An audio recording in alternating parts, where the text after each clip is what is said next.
PYQ based on chapter Thermodynamics that was asked in CET 2024. An ideal gas undergoes 4 different processes from the same initial state as shown in the PV diagram.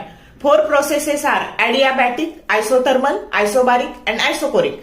The processes 1, 2, 3, 4 respectively. Option A, isothermal, isochoric, isobaric, adiabatic.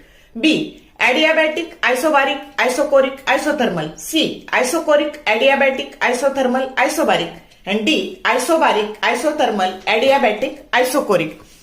तर बघा PV डायग्रामवर vertical line असली की ती isochoric process असते आणि म्हणून पहिला option isochoric असणारा फक्त ऑप्शन सी आहे आणि म्हणून करेक्ट ऑप्शन सी आहे. बाकी बघायची काहीच गरज नाही. तरी पण इथं 2 नंबर ॲडियाबॅटिक, 3 नंबर आयसोथर्मल, 4 नंबर आयसोबारिक या पद्धतीने सी ऑप्शन करेक्ट येतो. For more useful tips and tricks keep watching wings of physics. Thank you very much.